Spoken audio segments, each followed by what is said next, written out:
লখিমপুৰৰ পশ্চিম বঙালমৰাত বিপুৰীয়া খণ্ড মধ্য ইংৰাজী শিক্ষা আলোচনা চক্ৰৰ ৩৩তম দ্বিবাৰ্ষিক অধিৱেশন। লখিমপুৰ জিলাৰ পশ্চিম বঙালমৰা মধ্য ইংৰাজী বিদ্যালয়ত আজি অনুষ্ঠিত হয় বিপুৰীয়া খণ্ড মধ্য ইংৰাজী শিক্ষা আলোচনা চক্ৰ আৰু ৩৩তম দ্বিবাৰ্ষিক অধিৱেশন। পূৰ্বৰ সমিতিখন ভংগ কৰি ২১জনীয়া নতুন সমিতি গঠন কৰে। বিপুৰীয়া শিক্ষা খণ্ডৰ অধীনৰ সদ্য অৱসৰী ৩৬জন শিক্ষকক সম্বৰ্ধনা জনায়।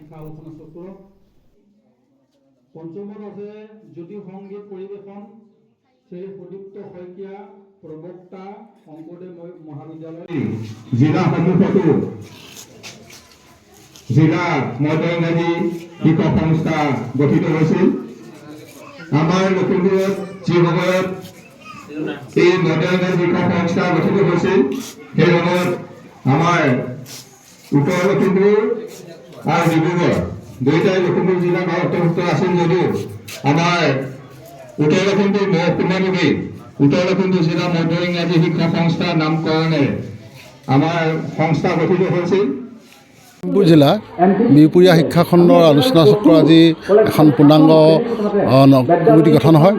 উক্ত কমিটিখনৰ দ্বাৰা বিপুৰীয়া আলোচনা চক্ৰৰ শিক্ষকসকলৰ সমস্যা আজি আমাৰ জিলালৈ যাতে কঢ়িয়াই লৈ যাব পাৰে আৰু আমাৰ শিক্ষকসকলে যাতে আমাৰ এই শিক্ষা আলোচনা চক্ৰৰ জৰিয়তে আমাৰ শিক্ষকসকলক সুসংগঠিত কৰি ৰাখিব পাৰে তাৰে আমি আশা ৰাখি আমাৰ যিবিলাক ২০০১ চনৰ ২০০৫ চনৰ আগত যিসকল শিক্ষক নিযুক্তি পাইছিল তেওঁলোকক এতিয়াও যিসকলক NPSৰ অধীনত ৰখা হৈছে তেখেতকো যাতে পুনৰ আমি OPSলৈ আনিবৰ কাৰণে চেষ্টা কৰি আছোঁ।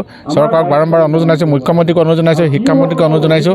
গতিকে আমাৰ কণ্টেক্সুৱেল টিচাৰ টিউটৰ আমাৰ যিখিনি আমাৰ শিক্ষকসকলৰ যিবিলাক সমস্যা এই সমস্যাখিনি যাতে আমি যথোপযুক্তভাৱে যথাসময়ত সমাধান কৰিব তাৰ কাৰণে মই আশা ৰাখিছোঁ। বিশেষকৈ আমাৰ NPSৰ সমস্যাটো আটাইতকৈ জ্বলন্ত সমস্যা হৈ আছে। NPSটো বিলুপ্তি কৰি অসমত OPS ব্যৱস্থা সোনকালে কাৰ্যকৰী কৰিব লাগে।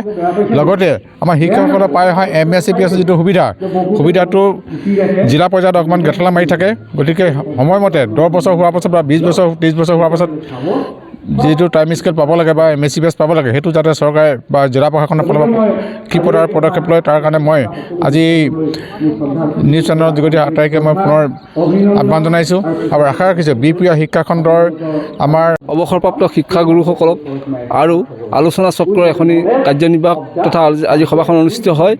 এই সভাখনত জিলা পৰ্যায়ৰ আমাৰ নেতৃবৰ্গ ইয়াত উপস্থিত থাকে আৰু প্ৰত্যেকজন শিক্ষাগুৰুৱে ইয়াতে অংশগ্ৰহণ কৰিছে।